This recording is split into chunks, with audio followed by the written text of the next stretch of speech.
Hey guys, before I start, I just want to mention that I have just set up a Discord server. It'll be mainly for chatting about deck strategies and all of these guides that I've made. If you have any questions or just discussion, you want to talk about things, or just if you want to hang out, have some fun, I'm going to drop a link down below in the description, so all you have to do is click the See More button. And we've just started out. Only a few members so far, but hopefully we can get some more people to join and get some discussions going. So this guide's going to be a little bit different in structure from my other videos. I want to use this as a guide for general deck building, and also later I'll be covering Pandora mode. And just because these two concepts really go hand in hand with each other, so if you want to jump ahead to that Pandora section, or any other section in the video, I'll leave timestamps in the description also. Faeria is quite the different game from most card games out there, so even if you are familiar with card games, sometimes it can be pretty overwhelming to know how to build a deck from scratch. But there are a lot of pre-built lists by the Faeria community. You can find these on the Faeria hub, and I'll send a link in the description for that as well. And these decks can be really good starts for you, especially to get ideas of your own on how certain archetypes are meant to be built. So this is a tool that even experienced players use. I use it a ton myself, just to get ideas. But when building your own deck, there are a lot of things to consider. You'll want to figure out what style of deck you want to play, and whether that be a more aggressive style deck, a slower deck, somewhere in between there, and also what kind of synergies you have, if any, and lots of thought goes into those decisions. So the most important thing to consider, I would say, or at least one of the most important things, is the overall land requirement for the deck. And this is going to be the minimum number of special lands you're going to have to build in each of your matches in order to play every card in your list. So just as an example, this here is a green-blue jump list, and the most land-heavy card in this list is going to be Frog Tosser here, at 2 wild, 2 lakes, and 2 forests. So, but just by the way, wild means I can build any special land in that slot, but it will have to be a special land. So this wild slot also is kind of nice because it lets me choose what colored lands to put in here. So it opens up a lot of flexibility when you're building a deck. But in general, you want to not go above 6 lands like this. Fewer lands are of course better, but once you go over 6 lands, there aren't a whole lot of cards that support running 7 or higher land decks. There are some, but in general, usually 6 lands or lower is the best thing to do. With this particular list, because of this wild slot, I get to pick which colors I want to use, and this does kind of give me an option to go into a third color here if I want to, but running 3 colors, even though it's in my land requirements, still can be a little awkward to play because I can only play those blue creatures on blue tiles, green creatures on green tiles, and so on and so forth.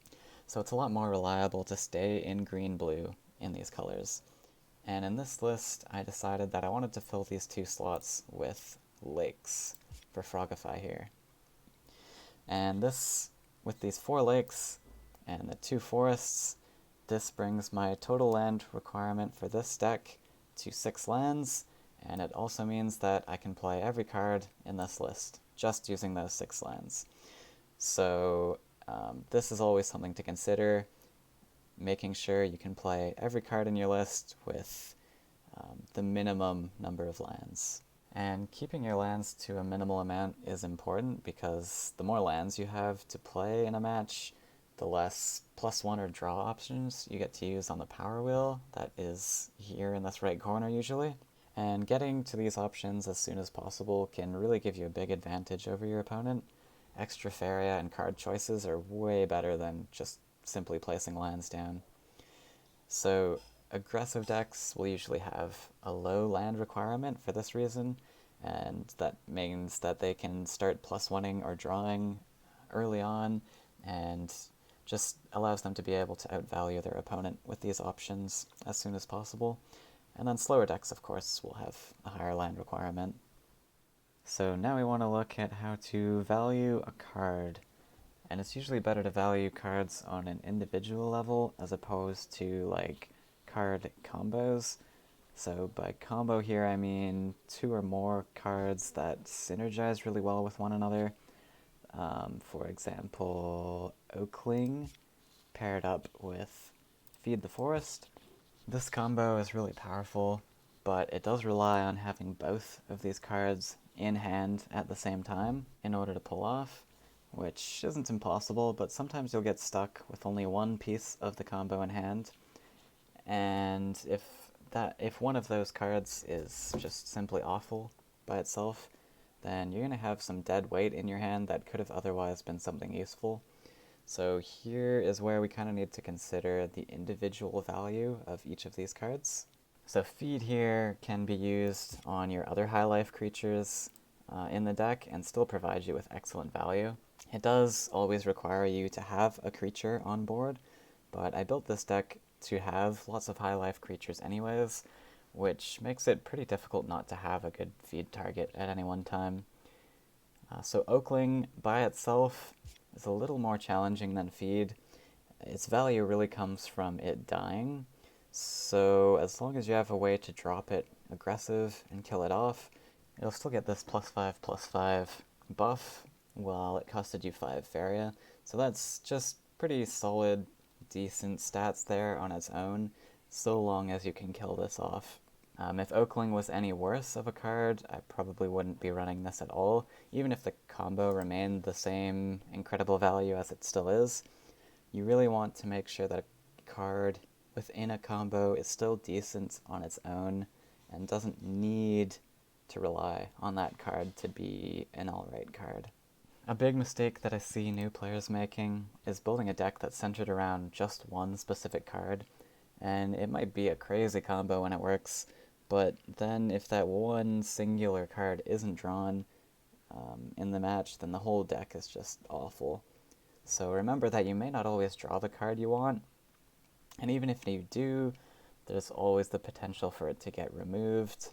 So building a deck that only works if that specific card is drawn really brings your win rate average down significantly. Of course, if you're just playing for fun and you don't really care about winning so much, then by all means go for it.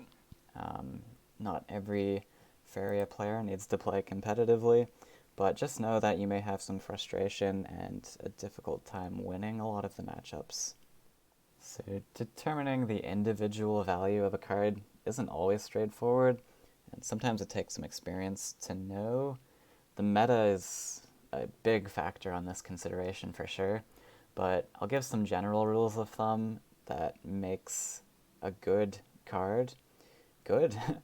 So one of those considerations is having higher life than attack.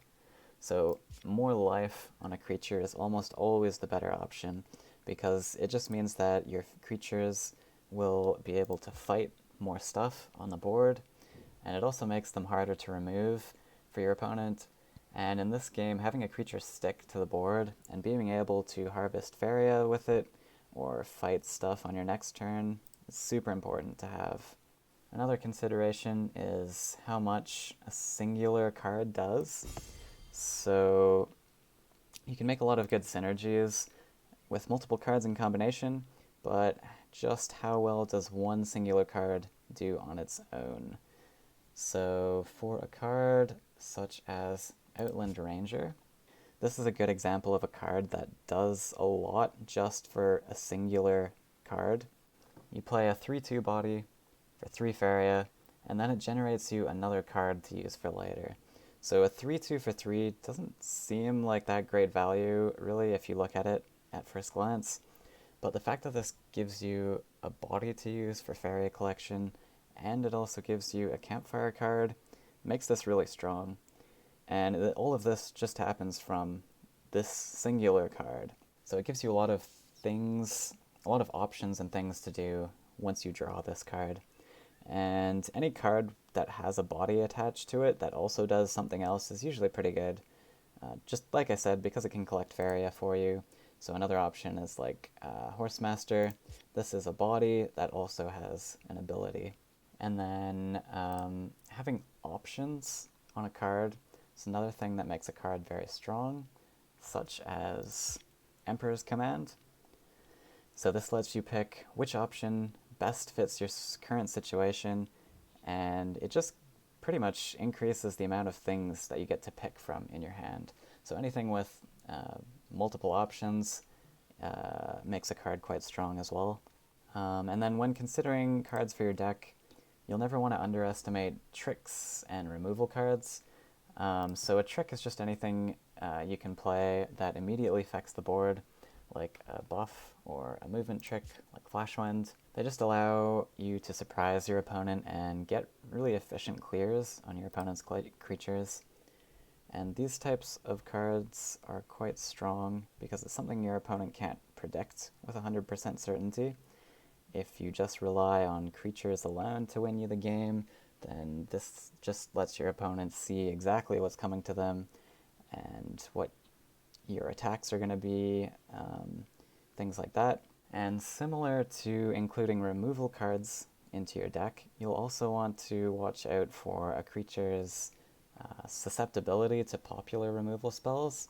So this is very dependent on the meta, but cards like Soul Drain or Cypher's Wrath deal 2 damage to a creature. So for one, this is a great card to include in your list, but also you want to be keeping in mind creatures' life stats or other type of stats that won't play into popular removal such as this.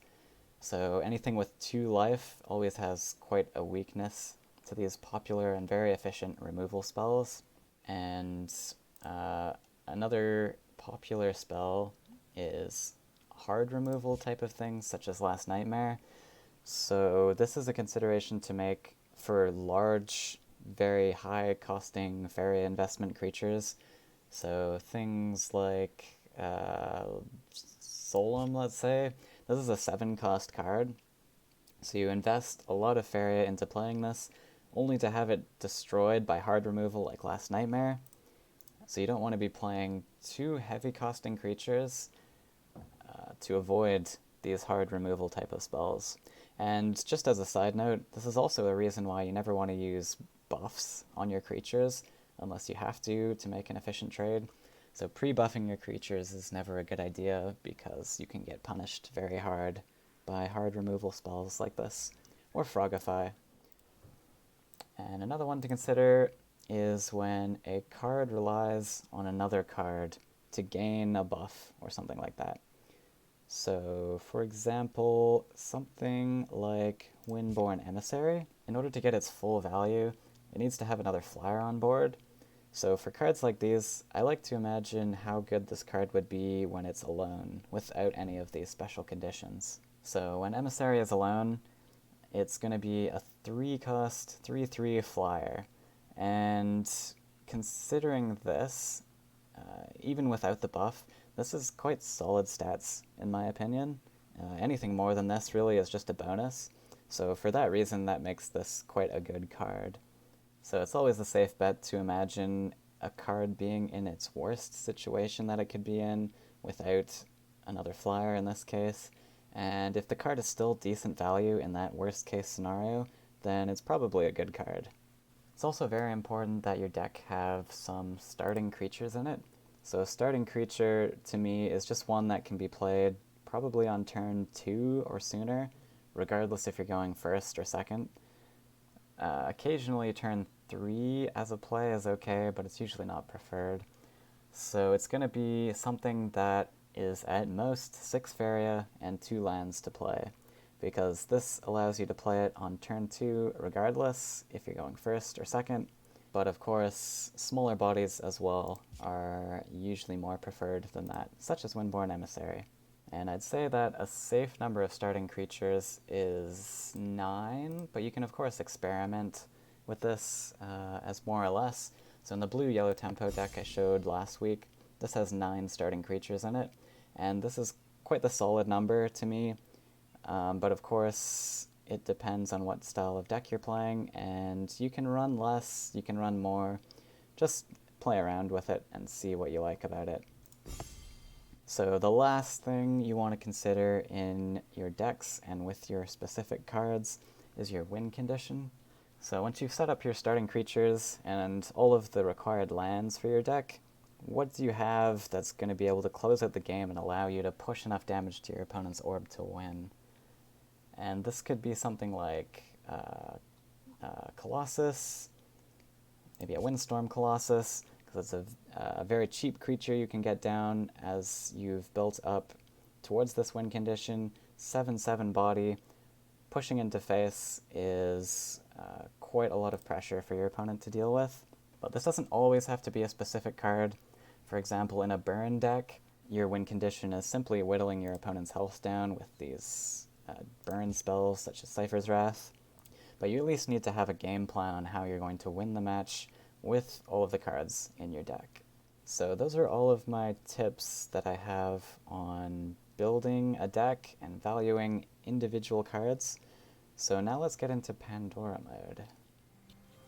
So Pandora, for those of you who don't know, is a draft mode, and if you're coming from other card games, you probably already know what that is.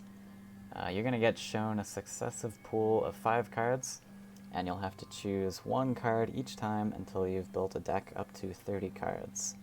And you also get to pick 3 powerful treasure cards that unlock in your matches once the Pandora opens. And so in each match, each player gets 5 Pandora shards shuffled into their decks, and then once 5 shards have been drawn in total, the Pandora will open. And because this format is entirely about deck building, it's really great for new players. You get to practice your deck building techniques with different cards, which forces you in a way to experiment and see all the different cards that are out there. One really awesome thing for people who don't have any DLCs is that all of the DLCs are available in Pandora mode, whether you own them or not. So this can also be a great way to experience those DLC cards and see if you like them before actually purchasing any. So you have 2 options that you're presented with here. As a new player, you're probably only going to be going for this option here. It costs 2 chests to open, and it's just a standard Pandora draft. You'll get some rewards at the end, but if you've collected all of your cards, you'll notice that you can't get chests anymore, and you're just getting these crystal shards here. So with these shards, they also have an option to spend on Pandora mode for a mythic Pandora run. So I'm going to be doing a mythic run. There's no difference. The only difference is the rewards at the end.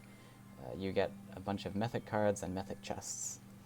So I'm going to purchase this option, and we're going to enter Pandora here. So like I said, I get presented with 5 cards.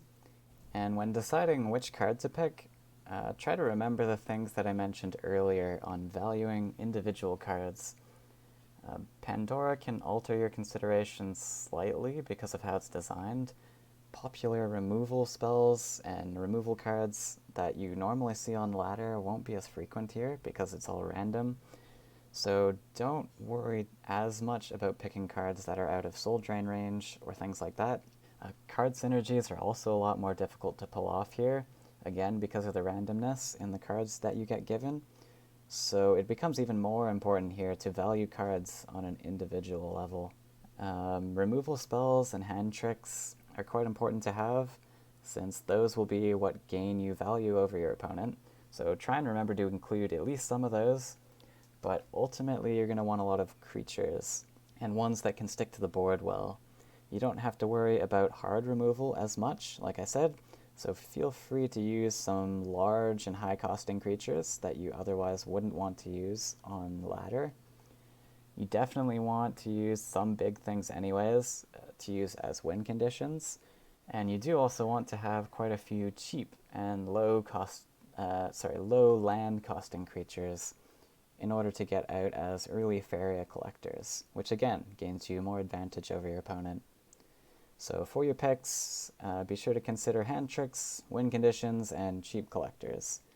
So with all this in mind, it's important that for your first bunch of picks also, you choose cards with a low special land requirement. You can pick heavier land costing cards later on, but for your first card, you don't really know yet what colors you're going to be playing here. And if you pick your first card to be like Feed the Forest or something, then you might not get many forest cards in your next pools of cards for the rest of your draft, and then you're just going to be stuck with an awkward 5 forest card in your hand. So you really want to pick low land cards at first, just to build up a color base for your deck, and then once you have 1 or 2 colors you like, you can start picking the higher land cards. And I'd recommend sticking to 2 colors maybe. 3 colors can work, but it can make your draws very inconsistent in relation to the lands that you need to build up. One exception that I'd say to this rule is that if the card is really powerful, like Frog Tosser, let's say, which, as you saw, was a 6 land requirement card, this could be an exception just because of how powerful Frog Tosser is. It also has that 2 wild requirement, so it does make it easy to switch to a 3rd color if green and blue aren't showing up too much. But I'd really only grab a card like that as my first pick if I thought it was really that powerful. So for my draft here, like I said, I wanted to pick low land requirement cards, so neutral cards are especially good. And in this case, I think I'm going to go for the Village Elder here, just because this is quite a decent card to be a collector. At 2 Faeria, very cheap to get out. It's a neutral, so it can be played on any colored land, and also the last words to draw a card is pretty solid. So you get that collector for 2 Faeria, and then if it ever dies, you still get something out of it with that last words. So I'm going to grab the Village Elder there. Now here, I really want to look at this Manta Rider here, because Manta Rider is a very strong card in my opinion. And I don't have a lot of options anyways else. That's a lower land requirement. Malevolent Spirit's an awful card to me. Spell Whirl is okay, but I think I'm going to go for Manta Rider here. So now I've kind of locked myself into deserts, into yellow, which is okay. Although these cards make it a little bit more awkward to use. So I might go for the Boulder Thrower in this case because it's only 1 mountain. So I'll go for Boulder Thrower here. This is excellent because I've got 2 options for removal spells here. I think I like Wind Soldier better than Soul Drain. And here, nothing's really jumping out to me in the colors that I want to go down, so I'm going to go for Queen's Assassin as my neutral card. Here, Barter's really nice. I don't want Charger just yet because I have no events so far, so I might end up just not drawing into any events, but Barter's really nice to have. Here I'm probably going to go for Campfire as a trick. I'm just going to go for that. Altar of Souls is a bit difficult to make work without healing, so I'm going to go for Crumbling Golem. That might come down as like a tempo play sometime later in the game. Not getting the best of cards here. I'll just have to go for Famine. Really want these yellow-red cards. That's what I've kind of forced myself into here. Deathwish Ghoul is actually quite nice, because it's essentially a 1-cost 3/1. So let's go for that as a collector. So now here's my treasures that I get to pick.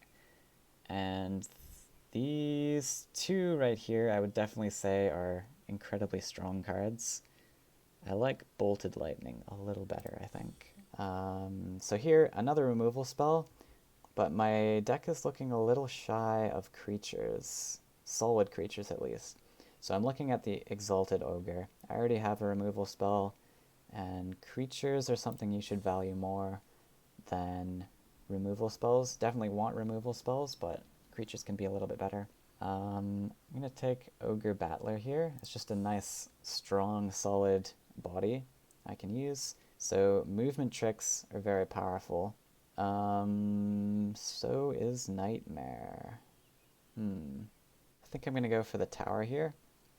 It's a little bit better than training in this format, I feel, just because you get to use it multiple times, and there's not a lot of removal options for the Tower. Oh, Thunder Eel's excellent, so definitely going to pick that one. So right now my land requirement for this deck is 3 desert and 2 mountain.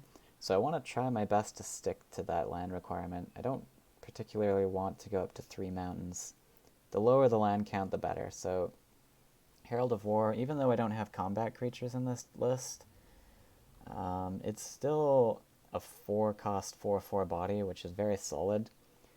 And, you know, I might draw some combat creatures, but worst case, this is a nice card to have. Gift of Steel sucks. Might just go for the Steamforge Enforcer as something big that I can drop down. So here, I do have a few big creatures now, so I might go for this Soul Drain here as a form of removal. Another Herald of War is really nice now because I have the second one, so they can synergize in their combat triggers there. Here, let's try another Ogre Battler just as a big thing, I think. Oh, Underground Boss, very good card. Again, synergizes with that combat that I just got. So now that I am late into my deck, I can start to actually pile on some synergies. So for example, now I've got some combat creatures, so I can get some synergies in there. So here, Astral Weapon is awful. Chrysalis I don't usually like so much. Sometimes it's okay, but I think I'm going to go for the Chalice here. Here, Falcon Dive's kind of nice, but I think I'm going to go for Demon Wing. It's a really nice collector. Again, don't have to worry about popular removal. So this can fly off and get into double collection quite fast. Underground Boss, I think I'm going to go for again. I think I'm valuing the higher life stat than the Brigand here. Again, I could go for a Demon Wing, which I think I like. Forgeling's kind of cool too because of this production it can get out of hand. So actually might go for this card here because it's hard to remove, might be easy to get off. I have quite a few creatures now, so I kind of want to look at Barter as some removal. Ooh, another Barter. I think here I'm going to go for the combat creature again and really like hunker down on these combat mechanics. This isn't a great pool here. So in this case, Merchant kind of sucks because I don't want to give my opponent more cards to use. I'm tempted to go for this Flamethrower.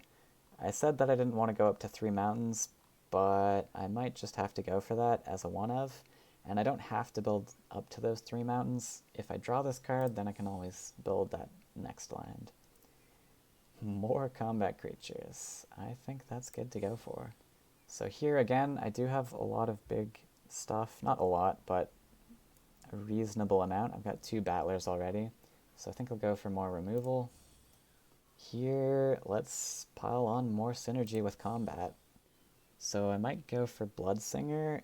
It's a nice collector, and just you can ping your damage, ping your opponent here and there.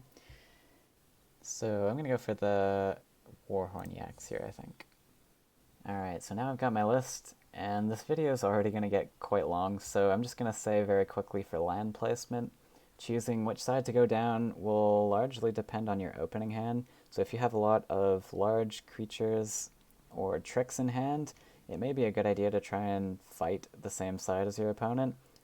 Otherwise, just go to the opposite side, and if your opponent doesn't invest right away into any one particular side, you could consider starting center in order to give yourself a little bit more time to invest.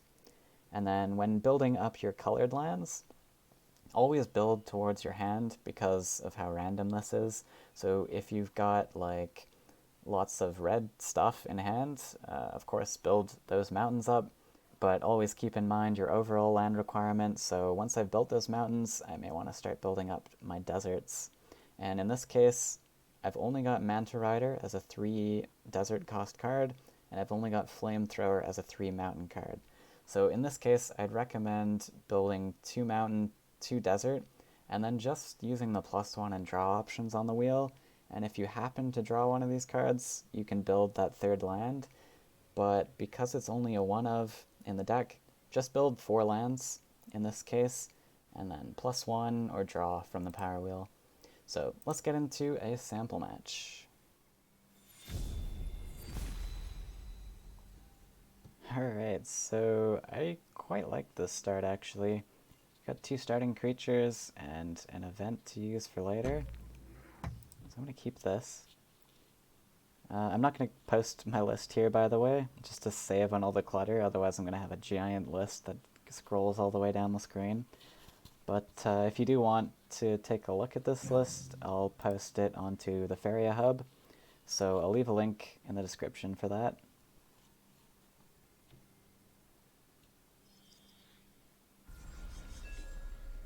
So let's start with Mountain Center, see what he does, and depending on what he drops, I might consider fighting the same side even.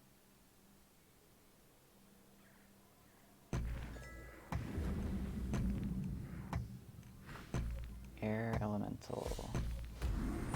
Okay, so maybe I want to avoid that. My Heralds...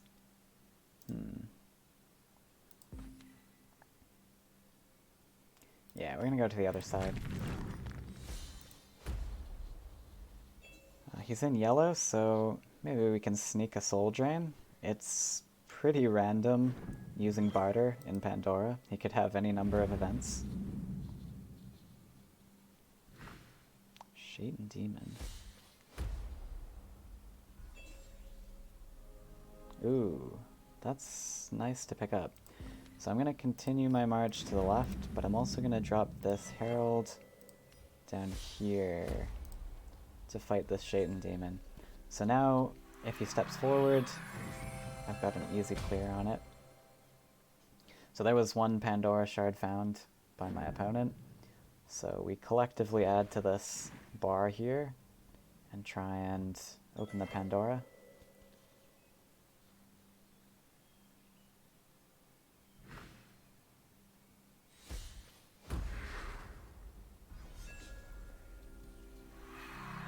The next shard. Ooh, Flamethrower.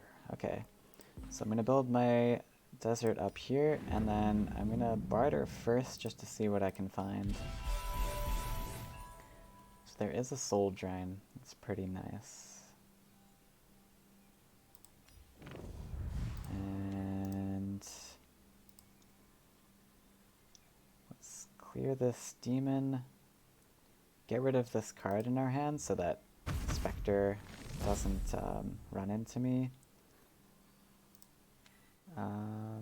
Actually, could hold on to this and prepare like a Celestial Tower line. Next turn to clear this. Oh no, I don't want to hold on to anything. Right, okay, so let's just Soul Drain this and pass.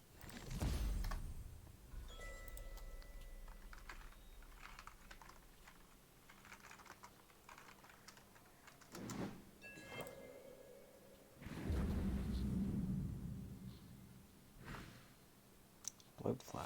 Okay, so we have a really nice clear with this Celestial Tower now. This is whenever this attacks a god. I'd love to put the Flamethrower back here to be able to ranged attack down this way, but I'm gonna need a land to put this tower. It would be nice to put this Village Elder in a collection spot as well. It's a little bit awkward because I need a land to put this tower on. So I'll probably go with a double neutral and put my tower right here, which is kind of a strange spot, but this is going to hit into face next turn and be able to attack that if I put it anywhere else. And I want to put this Village Elder in a spot where I can double collect here.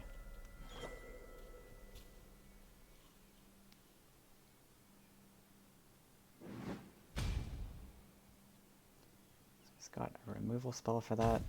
It's a little bit unfortunate. Don't have any answers to this or anything else that comes down here.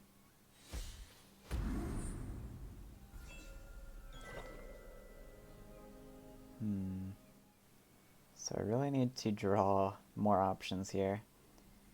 I think I might use this tower to charge this into this, which allows me to potentially drop that Flamethrower there if I don't draw anything all that great.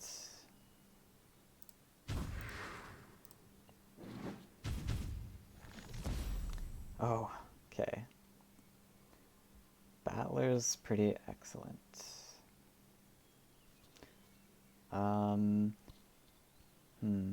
Now I have to decide. So I could draw again to see if I find something else, but I think I like that Battler. So long as he doesn't have hard removal for it. He's only got 8 damage here. So hopefully this can clear these things up. I think I'll just do a +1. Since I'm not going to be collecting at all next turn, let's give ourselves some extra Faeria to work with.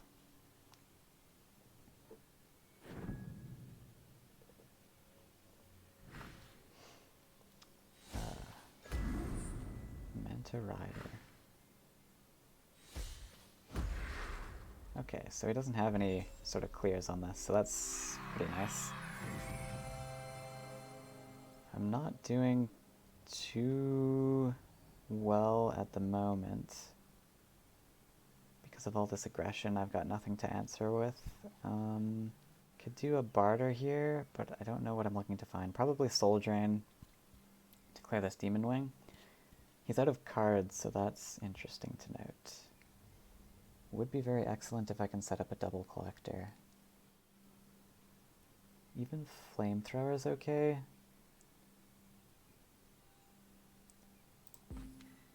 Yeah, let's drop a Flamethrower right here. And then we'll clear this Spectre. It's probably one of the most threatening ones. This will be able to clear any of these two guys if they can step up in some way. Also the Manta that drops here.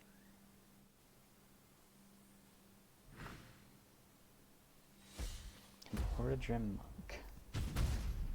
So if I'll get the clear there. Hit in for 5. Gonna try and set up something to contest this Flamethrower. Because I'm just gonna be able to pick off his creatures here. So because he hasn't dropped anything else... Ooh, a campfire. I'll probably put this Deathwish Ghoul up here to defend my Flamethrower. If I do that, I get to barter. So let's barter first and see what we can find. Interesting. So these were the 3 options that I found last time, which makes it almost quite likely that these are the only events he's running. He could have maybe one more, but that's interesting to note. So he might have a lot of Soul Drains in the deck, or more than one at least. But I'm definitely going to pick that. Soul Drain one of these. Shoot that, and then we'll drop a Deathwish Ghoul up there. So now we've stopped all this aggression. He still gets to drop another card there, but we've at least established some double collection here. And Pandora Awakens. So this will be interesting. I don't like this one as much in my current setup. I'd much rather... Ooh, Clockwork Yak.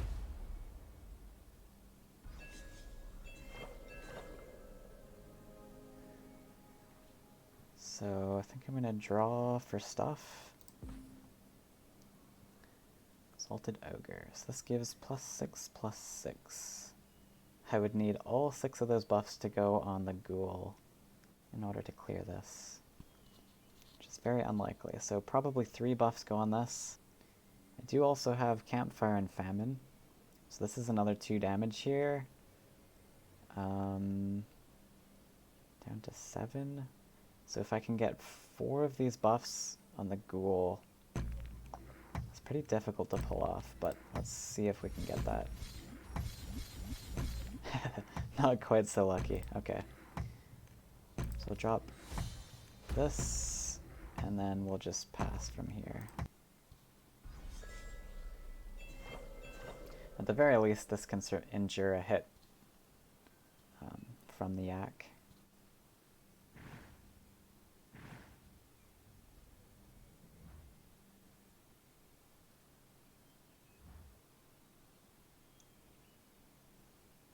Oh, a flash wind. Okay.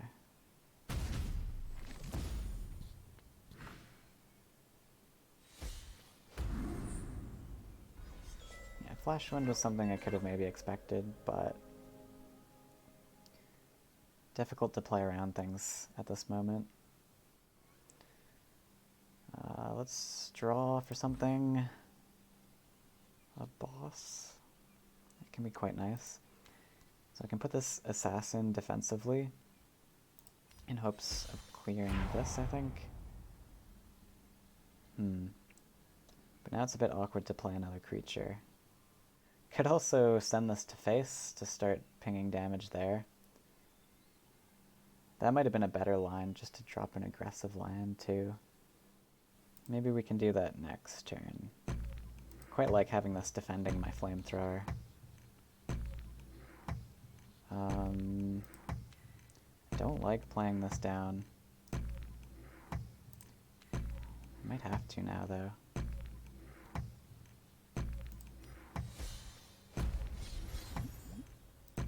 Oh, I got 2 buffs from that. I forgot. Right, I got 2 combat triggers earlier, so that's pretty nice, because it's out of range of the Clockwork Yak. So I might be able to get 2 hits into this.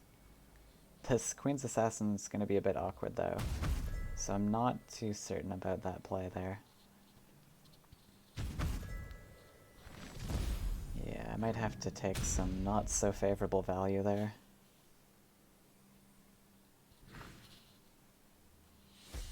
I hate sand. It gets everywhere.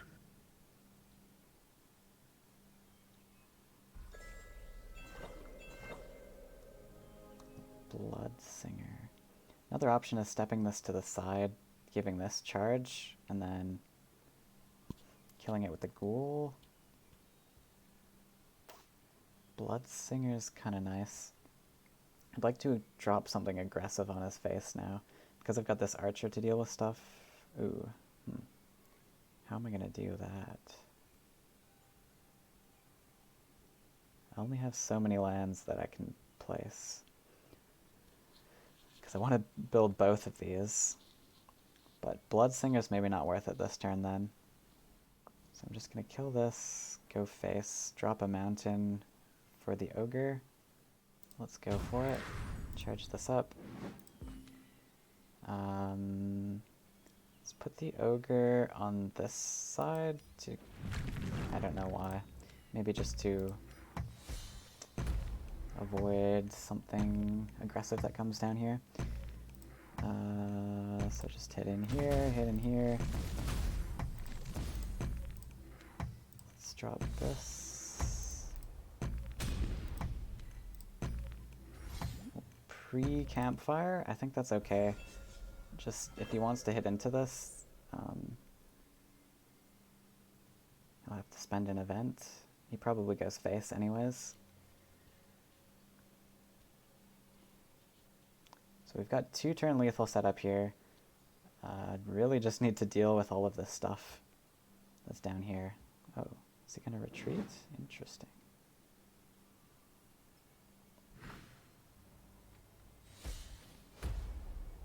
So that makes me like this play even more then. Ooh. So now I'm looking quite safe. Going to draw here. I think I have a full clear regardless of what I do, so yeah, let's draw. Would have been nice to get that aggressive last turn. One soldier comes here. Collect.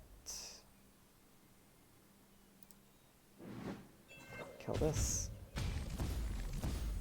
So I've only got 9, and then he's on 5. So if soldiering comes, then I don't have my lethal. But I am full clearing here, so I think that's not too terrible. Famine comes regardless. So hit into this.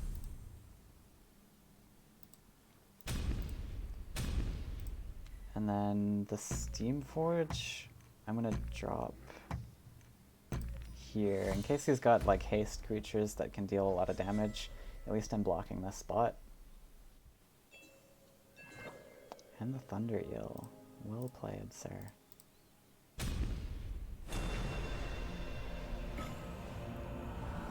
Alright, so that was Pandora. If you guys have any questions, feel free to leave comments down below. And also check out my Discord channel, like I mentioned earlier.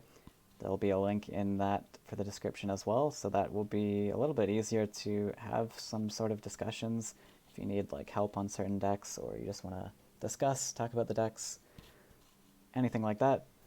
But other than that, thank you for watching, and I'll see you guys next time.